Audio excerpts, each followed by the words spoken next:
Pollution, corruption, death. This is the harsh reality that has been placed onto Ogoniland, where its people face the relentless struggle, and how one man stood up to change that reality.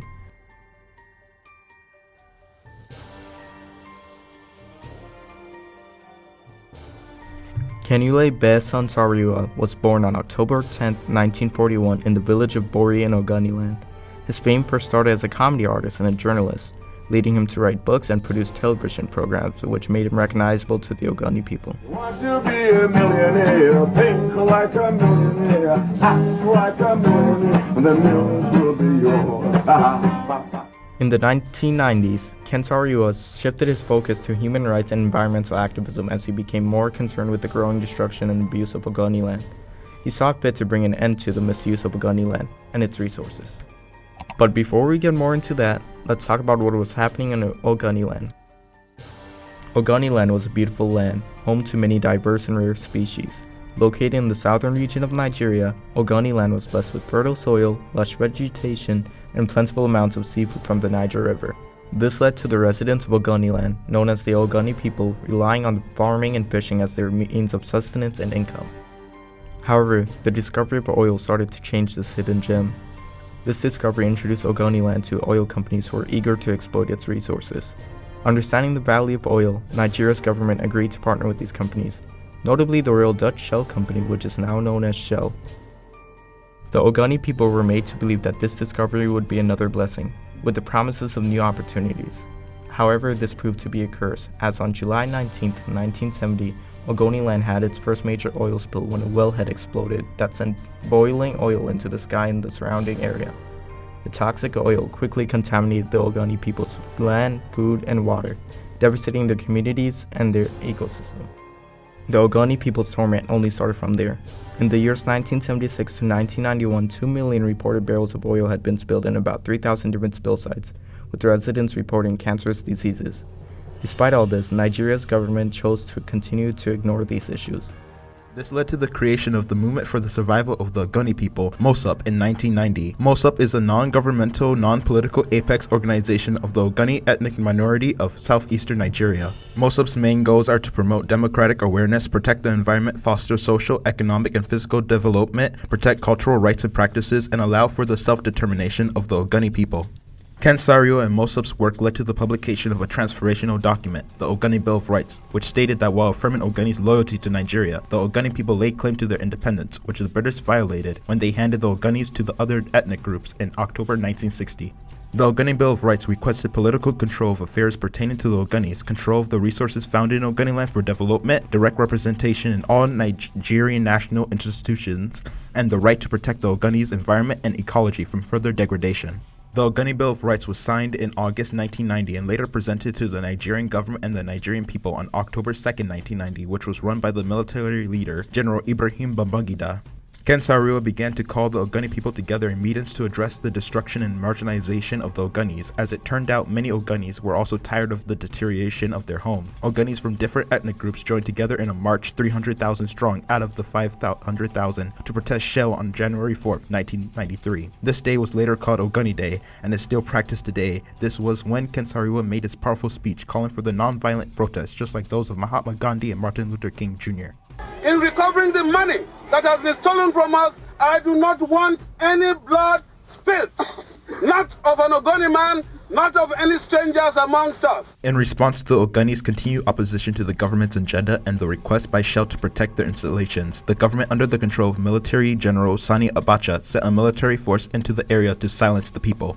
This led to many civil rights abuses, which my father, Sunday Benuna, can go and talk about. The government and the oil company, the Shell International, they sponsor violence against the people using our neighbors such as Andoni people, Okrika people, and Ndoke people in causing conflict between the Ogoni people and them. They were people who we love each other, we were together.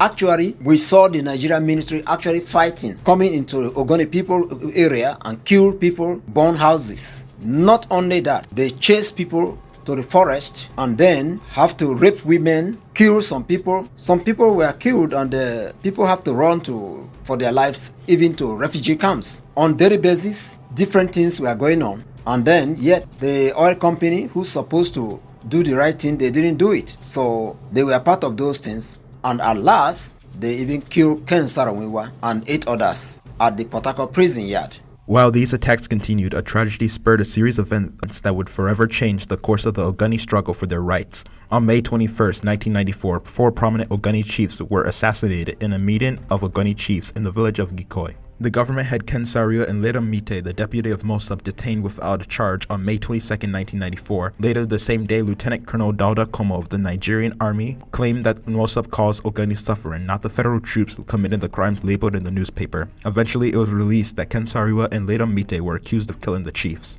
According to Global Freedom and Expression by Columbia University, there were reports of mistreatment of Ken Saro-Wiwa. He was denied access to his lawyer and to his medications for his high blood pressure. Both his hands and legs were chained for several days, and he was severely beaten. After a while, he was even denied family visits. Amnesty International eventually called for Ken Saro-Wiwa's release as a prisoner of conscience. On February 1995, the trial of Ken Saro-Wiwa and 8 other Ogoni people by the names of Barinem Shalbe, Sadare Dobe, Paul Levura, Nordu Ewo, Felix Nate, Daniel Boko, John Nimpunen, and Baribal Bera began. After some investigations, the Constitutional Rights Project found that the judges were appointed by Sani Abacha and the supposed witnesses were bribed.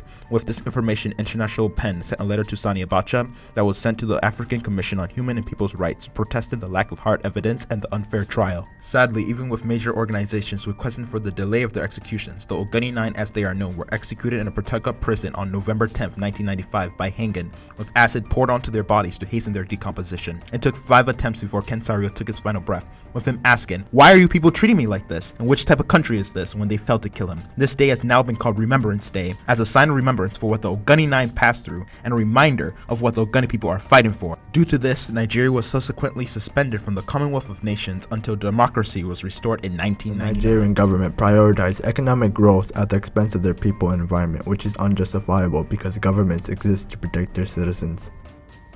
Since 1993, Shell has ceased oil production in Ogoniland. However, the oil spills continue due to the mismanagement of the oil pipelines.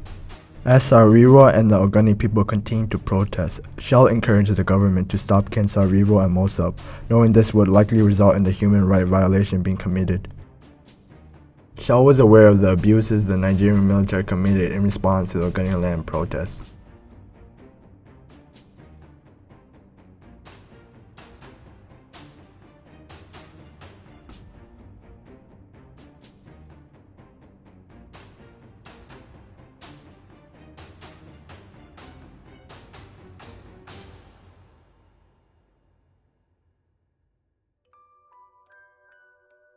In 2013, Sister Magella McCarran released a letter she received from Ken Saro-Wiwa during his sentence, which depict his thankfulness for her support, current events, and plans to reach organizations such as the Unrepresented Nations and People Organization, UNPO, to rally support from other European countries. Mossop is continuing their fight against Shell, expressing their opposition towards the company's ongoing neglect for their lands and the devastating oil spill that has ruined their once fertile land. In 2011, the United Nations Environmental Programme UNEP published a report that documented the catastrophic impact of the oil industry in Ogoniland. Despite the billion-dollar cleanup project initiated by the Nigerian government in 2016, it has been proven to be ineffective due to Shell negligence. They say that they are continuing the cleanup, but no real progress has been made. By uniting and rallying the people of Ogoniland to fight the injustice they face, Ken Saro-Wiwa ignited a turning point in history. Their relentless struggle echoed across the world stage, bringing global awareness to the reality that the people of Ogoniland are facing. Even after Ken Saro-Wiwa's death, his commitment to safeguarding Ogoni's environment has lived on. His family and community still peacefully advocate against the pollution that still plagues their homes. Ken Saro-Wiwa's mission continues to inspire people, as demonstrated by presentations such as this, and his final words, "Lord, take my soul, but the struggle continues, will not be forgotten."